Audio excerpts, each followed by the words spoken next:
All right, you guys, so we are here in Addison, Texas, and I am so thankful that by the grace of God and because of you guys, I have the opportunity to be one of the very few people to go in depth with the all-new Pininfarina Battista.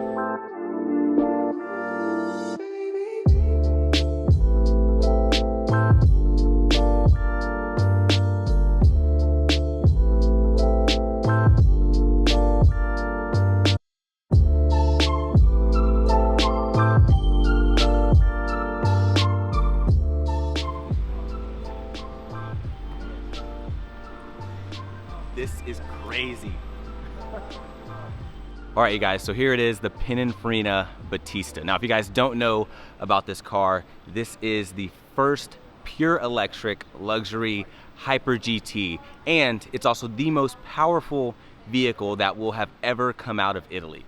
So this vehicle is slotted to arrive in 2020, and this does have a fully electric powertrain. Now, if you guys have never heard of Rimac, they are the provider of the battery pack in this vehicle. So it makes an output of 1900 horsepower, 2300 Newton meters of torque. So for those of us in the US, that's 1,696 pound-feet of torque. And just for reference, that's more than 2 times the torque from something like a Dodge Demon coming from this car, which is pretty insane.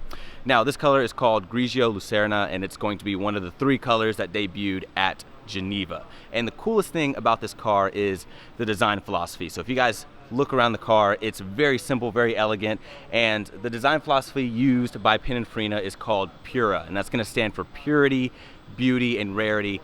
And you guys can agree this does a great job of just encapsulating all of that perfectly. Now, coming to the front of the Battista, you have this light bar here, which looks incredible. And you're gonna have this matte blue here on the front, and that looks absolutely awesome. Now, if I zoom out a little bit here for you guys, one thing I do wanna point out is all of this functional aero down here. So you're going to have airflow coming through here. You have a little blade right in there. The air is gonna push down on the top, flow underneath, and flow on top of that.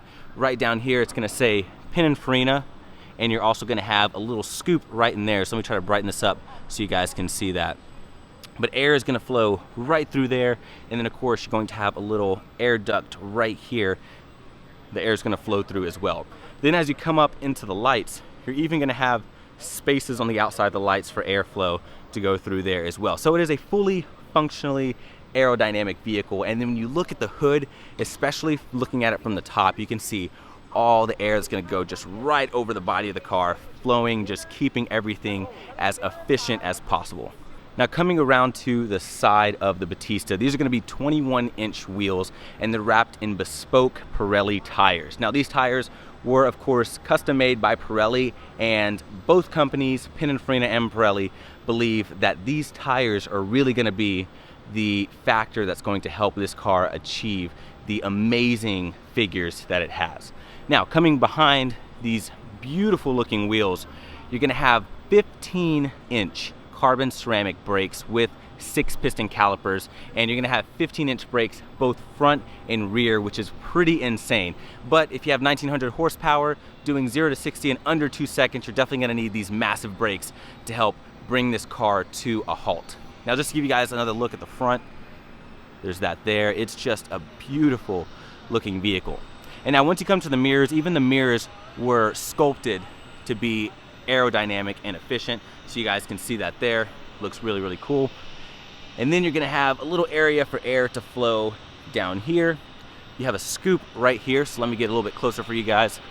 And that scoop is of course gonna feed the differentials, maybe the rear brakes as well. And then you even have almost an i8 style fin right here, and that's gonna flow air down the side of the car as well. Now, one thing that Pininfarina did is they decided to black out the roof on this car. Now, what that does is when you black out the roof, it keeps your focus just on this area, the body alone, and it looks incredible. Now, up top, you are going to have a Battista signature right up here, and that, of course, looks incredible. And now coming to the back of the car, the wing is down right now, so here is the wing up, and it is super, super technical. There's tons of functional aero back here. And when the wing is down like this, you guys can see just how flat it is. It is insane looking for sure. but you guys can see all the areas where air is going to flow through, and it really is an impressive piece of machinery to see in person. Tons of carbon fiber work. Now obviously, because you have the heavy battery packs, Pininfarina did everything they could to keep the weight of this car down as low as they possibly could. So you have extensive use of carbon fiber in almost every single place that you can think of. Being a hypercar, it is strange to see no exhaust in the back, but you have some incredible work when it comes to this diffuser. So this diffuser looks properly aggressive. You guys can see just how aggressive it is.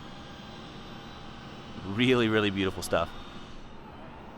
All right, so this does have a cargo area here, so you are going to have bespoke luggage back here. So you can do a nice overnight weekend, if you will, and you do have the luggage that is designed specifically to fit inside of the Battista.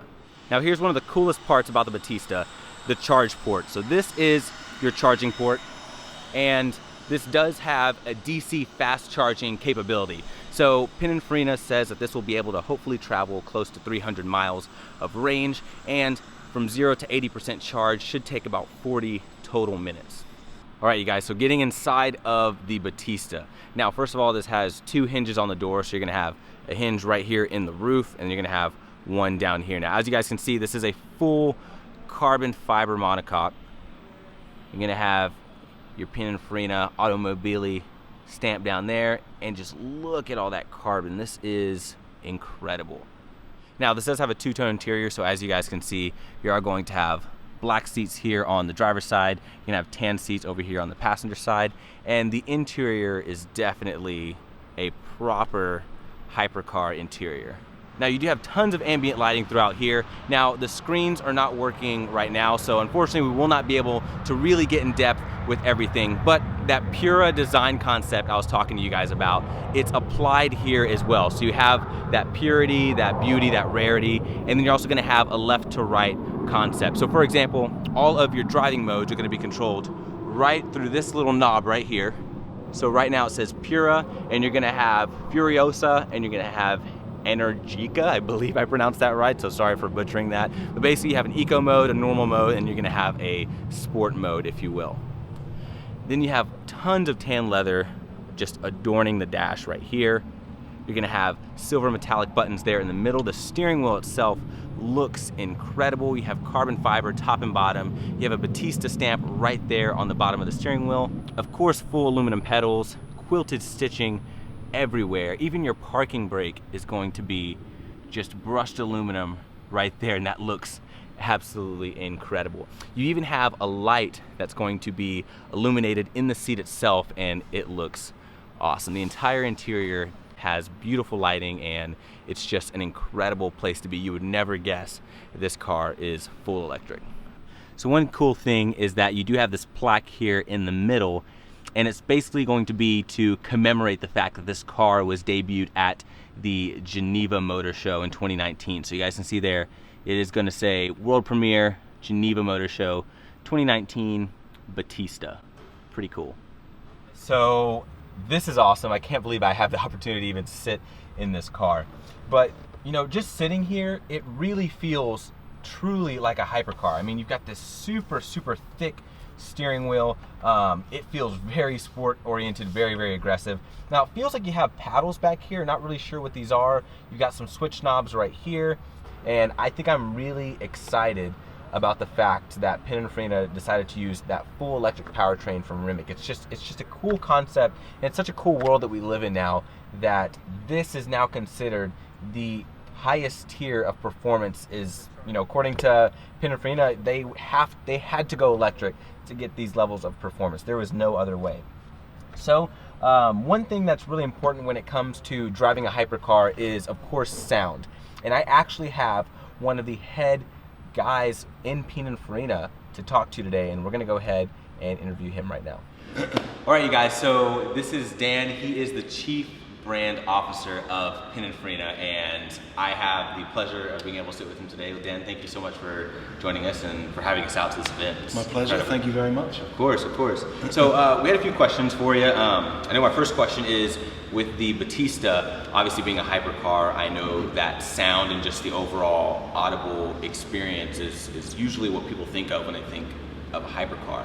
And reading a little bit about what Pininfarina plans to do with the sound, can you just tell us a little bit more about what we should expect or what future owners would expect from that? Of course. I mean, sound is hugely important to our customers, and we talk to them a lot about what to expect from this car. We're lucky that we're starting with something that is exhilarating in every respect. Not only is it incredibly beautiful, being a Pininfarina, it has that luxury tactile feel, it has the incredible performance. Sound is part of an overall mix that will generate the excitement and the emotion that they will love about this car. So how do we go about it? Well, first we know we need to replicate or emulate the emotion of what they've expected from previous vehicles. So we recruited some of the best engineers from some companies that have produced hypercars for many years, also some EV projects as well, and understand acutely the importance of fine-tuning MVH for certain vehicles and certain environments. And what we've asked them to do is focus on something that is truly authentic and truly emotive. And to be authentic, I believe that we're going to use a process of working through the vehicle architecture and making sure that engineering is at the core of what is produced. Because we don't want just a digital sound, something that ultimately sounds computerized, sounds a bit like gamification. That's not going to work. And why am I confident that will be successful? Well, it's because there is so much potential. When you have a transmission that is feeding 1900 horsepower through to four wheels, and you have a carbon fiber architecture in that monocoque, and you have a vehicle running with 2,300 Newton meters of torque through it, there is a lot of life already happening. There is mechanical action there that we can work with, and whether it's through cooling systems, aerodynamics, there's a lot of resource for us to work with to generate something that people will really appreciate. Now we have to mix that with working with sound engineers that really understand what is the umami of sound, if you like. So umami is that sense of taste that people can't necessarily describe, but it's the thing that is addictive. So that's the challenge: bring together all of the engineering architecture with something that is always present, and then use the opportunity that we have with a blank sheet of paper and make something that is available to tune at different levels. So in luxury, one thing that you often seek in a luxury vehicle is grace and silence. That might be because you are leaving the house at 5 a.m. in a busy mega city in New York somewhere. You don't want to be loud at that point, and obviously electrification means that you can gracefully proceed in complete serenity and peace. However, if you're hitting the upper limits of the power that is available to you there, you might want a completely different experience. So if you think visually, you can shut down some of the HMI systems inside, so you can focus solely on the readout of the speed that you are doing on track or in an appropriate environment. We can change the lighting configuration, we can change the damper settings through the systems that we have in the car. And we can also at that point modulate sound to make sure that everything you're doing matches to the aural experience in the car. So being tunable at different levels is important, but not false at any point. Gotcha. That sounds really exciting. I think right now I'm just kind of imagining what that would sound like, and most people start with a spaceship. I think of Millennium Falcon, Tron, something crazy like that, and for being 26 years old, my generation, I love that kind of stuff, and so eventually people my age are gonna get older, be able to afford one of these cars, and at that point it's just something that piques my interest especially. So the other question I had for you was, if there was one thing to sell the Battista on, what would that one factor be? Well, I think it helps that we've been talking to our clients now for several months, whether we've shown them this vehicle privately or elsewhere. Now, people are excited that it's the most powerful Italian sports car ever, but I think they're more excited that it's Pininfarina being true to its DNA. Design is what people love about this vehicle. We've seen other Italian cars launched this year, and they don't work with Pininfarina. Pininfarina solely, from an Italian perspective, is placed on this vehicle, and it is the beauty that is guaranteed by Pininfarina design DNA and expertise. And that will always be present. This is the start of the journey. We have 4 or 5 new cars planned over the next 5 or 6 years. Every one will be in the image of the Battista design cues that you see now. Yeah, that's good. You know, it's funny because I know, obviously, with Pininfarina having played a major role in designing most of Ferrari's lineup for the past few years, and of course other brands, like I know they had a little bit to do with like the Zonda and just other vehicles like that, just having that beautiful design language, and it's almost like a songwriter coming out and finally becoming his own person, you know? Yes. And so I think for me that was really exciting because, you know, I've seen so many vehicles with that Pininfarina stamp there on the bottom, and to see the brand finally come into being its own company is really cool. And then on top of that, seeing them go this direction with the car, going full electrification, which is something I just did not expect, especially when they were doing teasers of the vehicle. I was thinking maybe twin turbo V8, V12, something like that. So for them to make this jump and then make it as just astonishing number-wise as it is, it's just mind-blowing. So. Well, I think the key for me is that sadly Battista in his lifetime never got to see a car just bearing his name. No. This car does that, and I think he'd be very proud that all of the design DNA that he developed is absolutely abundantly clear in the Battista Hypercar now. That's awesome. So, future plans for Pininfarina. Now, I know you probably can't give too much away, but after the Battista, what do you think the next step is? Maybe like, obviously special editions of the Battista, you know, different powertrains. I hate to say it, but everyone is on the whole super SUV thing, so I don't know if Pininfarina has anything planned with that or what you're thinking. Well, in the short term, the next step for us, we're undertaking the simulation vehicle dynamic development for Battista. We're also developing a new experience for our clients to come to Cambiano, where every Battista will be handcrafted, and they'll get to immerse themselves in the spirit of Pininfarina and meet the heroes behind it. Next up, they'll get to drive the car, which I think will be incredible. Yeah. You know, the first pioneers in the world to experience 1900 horsepower. Yeah. That'll be special. And that'll set the tone for what we deliver thereafter. Everything that we do will always enter the market at the pinnacle of its respective segment. In terms of luxury and performance, we will always be pure electric. That is core to our DNA. It's core to the appeal of us as a sustainable brand. I think that's really important. In terms of the types of vehicles and forms and products that you'll see in future, yes, the market would say that luxury and SUVs go hand in hand. I ask myself the question, where do we really see the opportunity to be the best car in the world, irrespective of powertrain or any other functional matter? And it probably is somewhere between an extreme activity vehicle and something that is of a GT configuration. Okay. You know, that's where we, I think, electrification can work very well, and we can deliver breathtaking design that will say, you know what, Pininfarina is the leader now. We went for many years being the kingmaker. I think now it would be nice to be kings. That's awesome. That's a great way to put it. A really good way to put it. So, you know, if in the future Pininfarina were to do a, you know, super hyper utility vehicle, the only other one I can think of is the Lamborghini, the Urus, however you want to pronounce it. But would you think it would go head to head, possibly even top that as the? So I think the Lamborghini Urus, you know, I suspect their sales numbers are fantastic for that product. So that certainly shows that there's a market for high performance SUVs. If we did it, it would be true to Pininfarina DNA. Elegant, not extravagant, breathtaking luxury, and above all else, beautiful. And of course powered by an electric powertrain, which would be just tons of power. So pure electric, pure performance. That's awesome. So, you know, we started well with this. We have a car, a hypercar that is as clean as a Tesla with more power than a Bugatti Chiron. So we always want to be at the top end of what people expect. That's awesome. Well, I think that's all the questions I had for you today. I appreciate your time. I really, once again, thank you for inviting me out here. It was an incredible experience. So. Fantastic. It's been great to see you. Thank you. Thank you. Well, you guys, that's going to wrap up my video of the Pininfarina Battista. An incredible car, and only 50 slotted to come to the United States. And I think Pininfarina has sent a very, very clear message. And that message is this: go electric or get left behind, literally.